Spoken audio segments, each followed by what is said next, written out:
We're talking Dynasty transactions on today's episode of Locked On Dynasty. You are Locked On Dynasty Football, part of the Locked On Podcast Network. Here are your hosts, Matt Williamson and Ryan McDowell. Thanks for making Locked On Dynasty your first listen every day. We're free and available on all platforms.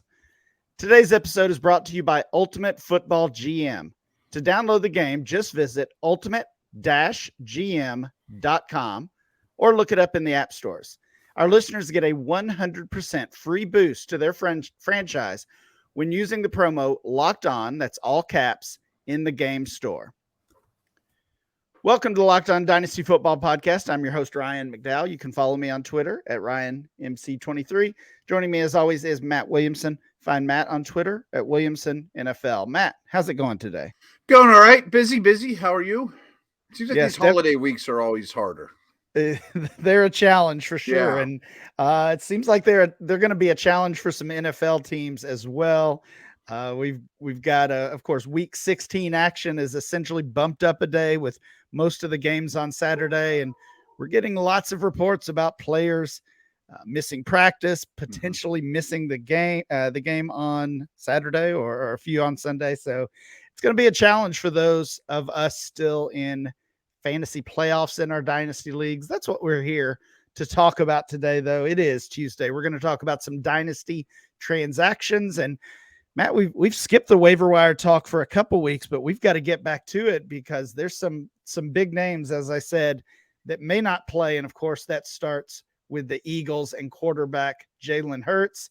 I guess they officially haven't clinched the number one overall seed, or I don't believe they've even clinched their division, but they're very close to doing that. I think they need one more win. One more win gets them a bye the whole way through. Right. So good shape, yeah. Assuming they get that done in the next 3 weeks, I don't think there's any concern there. And that means we might not see Jalen Hurts, certainly might not see him on Sunday. We may not see him for a couple of weeks. And if you're a dynasty team, he's likely carried you this far through the season, and you might have to be looking for a new plan. That's a scary thing. Oh, it's the brutalities of fantasy football, especially in redraft. But if you had Hurts, you're probably still alive and happy about it. And you drafted him, a little bit down the line. It wasn't your first round pick.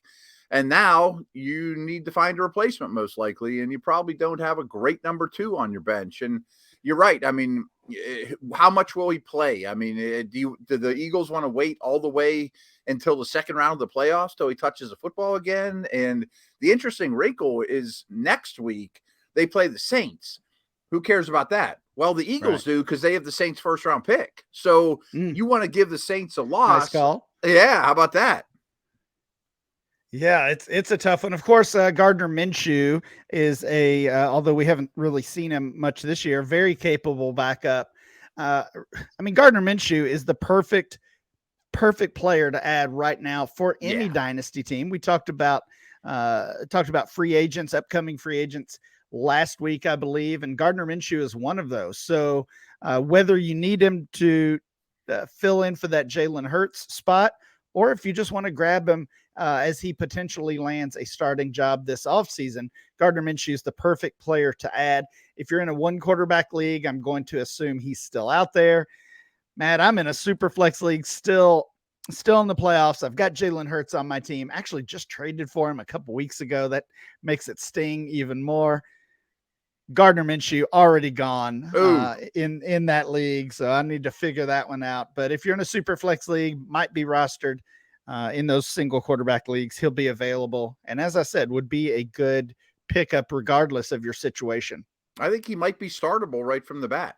Yeah, I agree. In that offense, Brock Purdy, another solid game, 217 yards, couple touchdowns.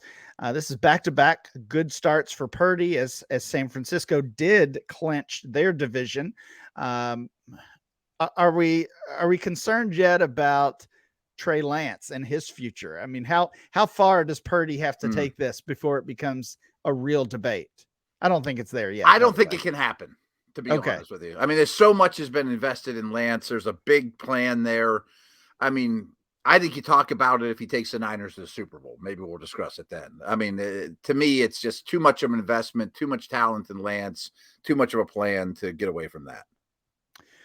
Last quarterback we'll talk about as a waiver wire option is Jordan Love. And there was some talk before that Monday night game that if the Packers lost, we might see Jordan Love here in the final few weeks of the season. Of course, they did not lose. Packers get the win at home over the Rams, and their playoff hopes are still alive just barely. So we'll see what happens in week 16 with the Packers and Aaron Rodgers, but really Jordan Love kind of similar spot to Gardner Minshew, a player that you may want to grab now and see how the offseason plays out, but certainly a chance that he ends up in a starting role in 2023.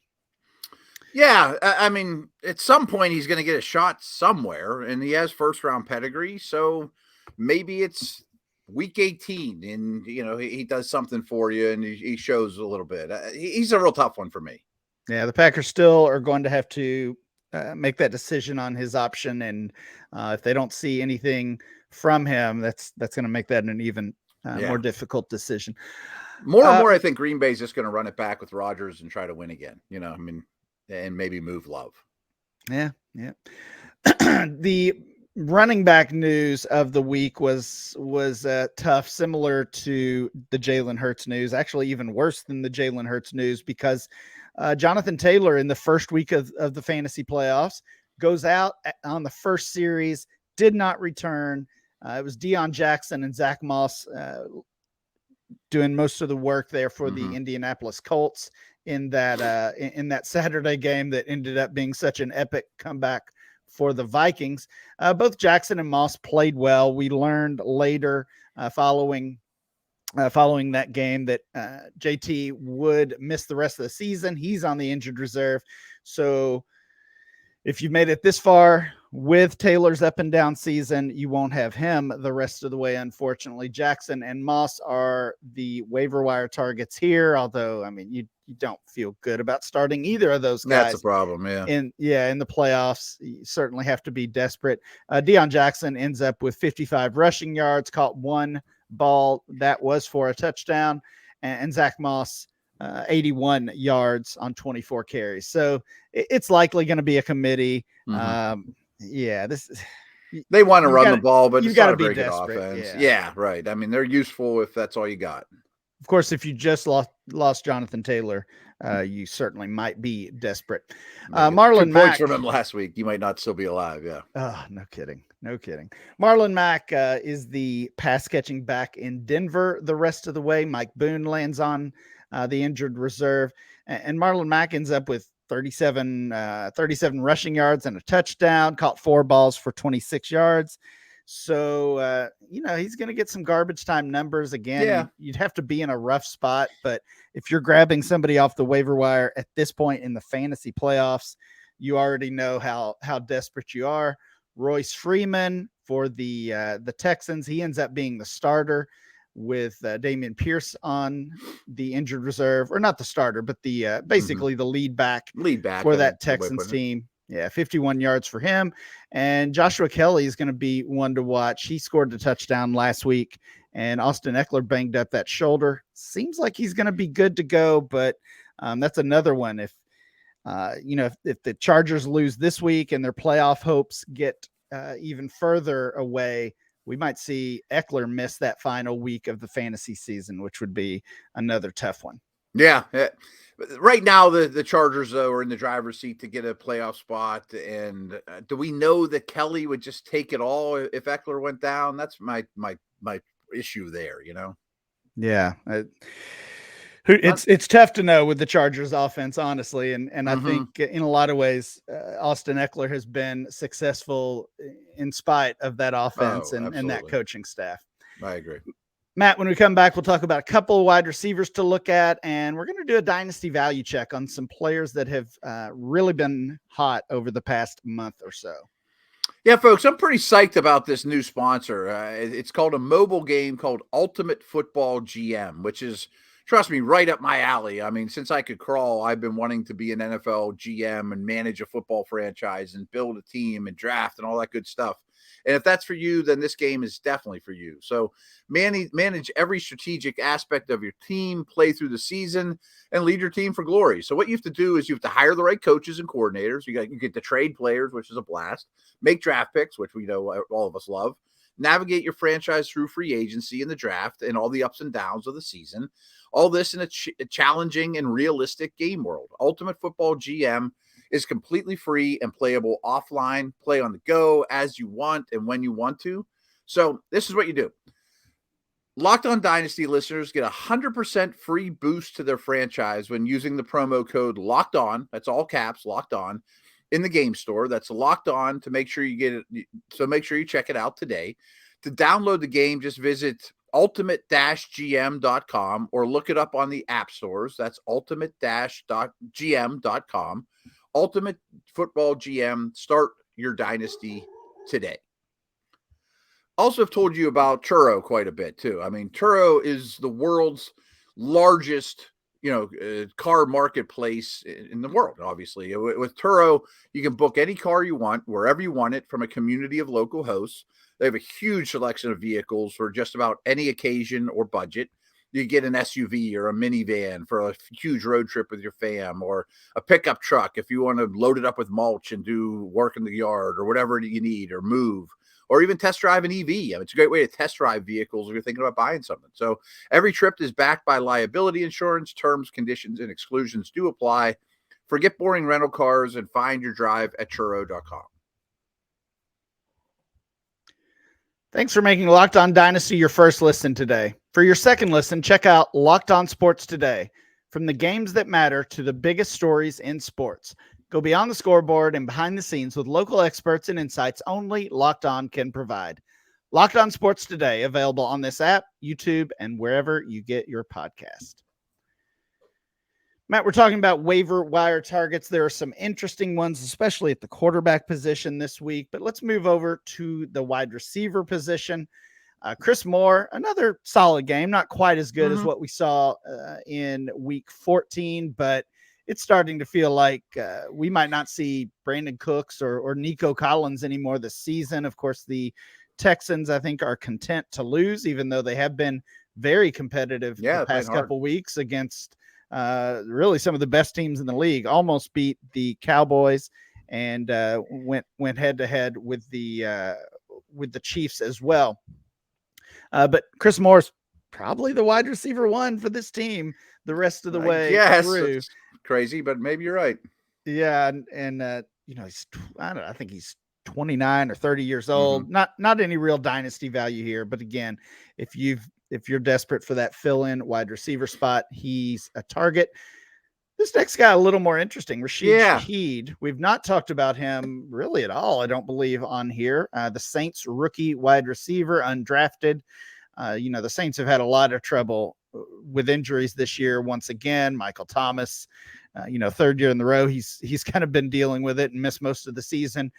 Jarvis Landry's been in and out of the lineup. It's really been the two rookies, Olave and Rashid Shaheed, who have been reliable for them this year. And Shaheed continues to play a larger and larger role. Had a nice game this past weekend, 3 catches, 95 yards, and a big score. Do you see him as a guy who can be a real factor long-term? Possibly. I think he's worth a stash because he's got ability. He's got explosive traits. I thought he was kind of a raw prospect coming into the league, and those raw prospects sometimes get better and refine their craft, and he certainly has gotten an opportunity to do that and seems to be taking advantage. I mean, I don't look at Michael Thomas as any kind of obstacle, and they just used a first-round pick on a receiver. Chances of them going back to that well are slim, so I think they'll probably be counting on him.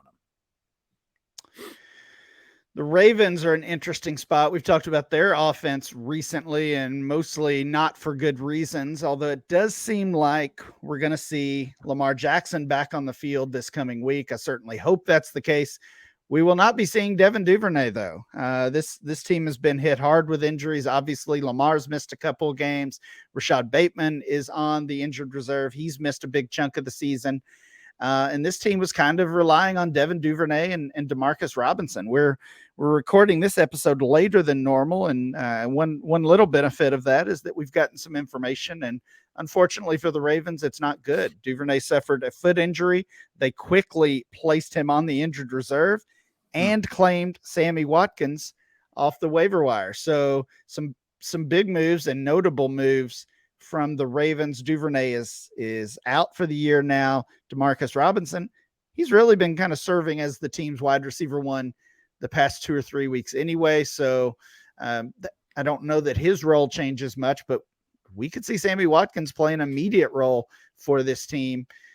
Do you like any of these guys for the fantasy playoffs, or are you mostly just staying away here? I mean, it's a miserable passing game. Lamar will help it, but it was pretty miserable when he got injured or before that. I think you laid that out well. Robinson probably is the one. I was joking the other day, I think it was on Peacock and Williamson, about, is Sammy Watkins and Deshaun Jackson just going to race to see who gets hurt first? Are we counting on either one of these guys to stay on the field? I don't. I mean, Robinson, if I owned him, fine. Any other than that, I'm not real interested. Yeah, I mean, you think about Sammy Watkins and how bad that receiver core has been for the Packers this year, and they've dealt with injuries as well. And he still couldn't play a real significant role. So I've said that word desperate over and over again. The Ravens are desperate. And if you're using Sammy Watkins in the fantasy playoffs, you're in a bad shape. Defines desperation. Yeah.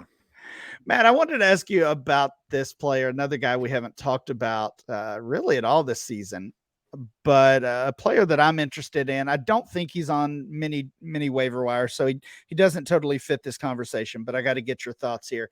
KJ Osborne, Minnesota Vikings, their third receiver in most weeks. He led the team this past weekend, again, in that big comeback against the Colts.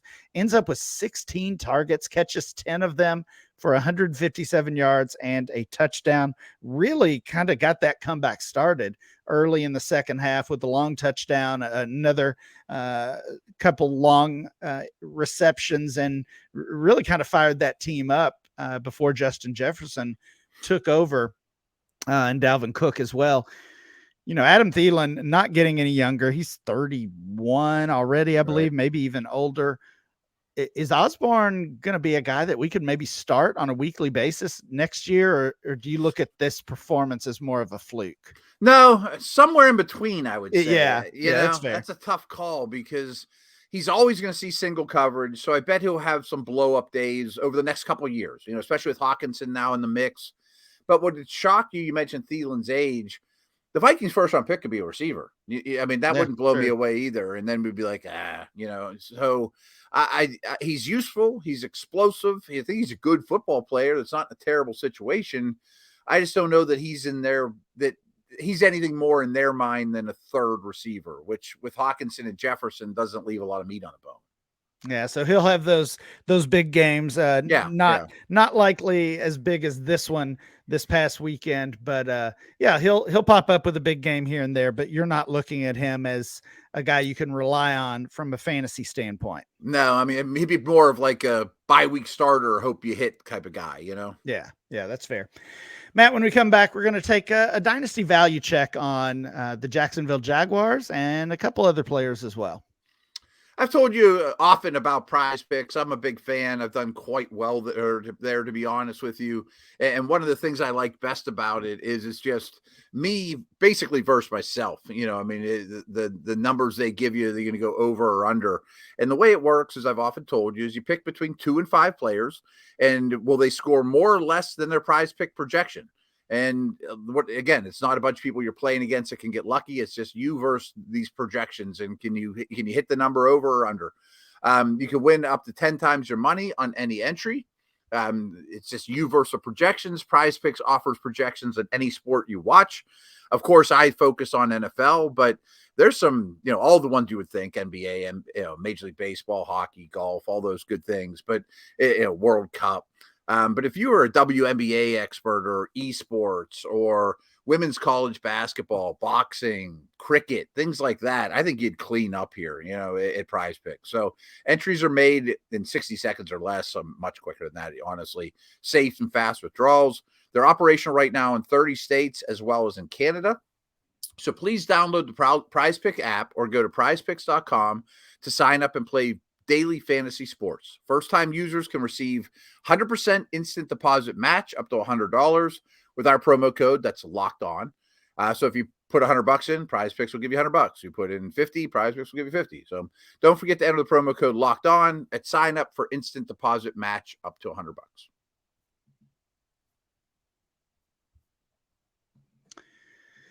Matt, I wanted to check in on this Jacksonville Jaguars team.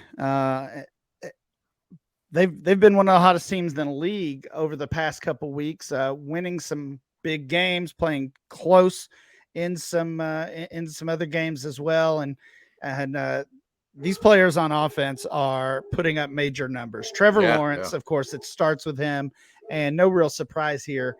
But Trevor Lawrence is the quarterback 3 over the past month.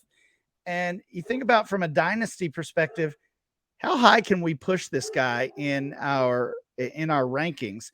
I know we had this similar conversation with Justin Fields a few weeks ago, but I think it's probably Lawrence's turn. And you look at current ADP from Dynasty League Football, which is basically brand new. We've got Lawrence behind Dak Prescott.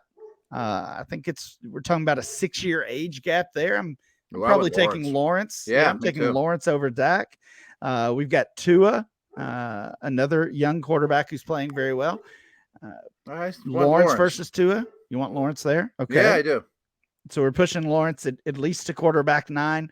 Now we're in that Kyler Murray. Obviously, things have changed since that ADP was formed with him and the injury. I'm taking Lawrence over Kyler, given the injury. Yeah. And I have no faith in that Cardinals organization to get things on track either.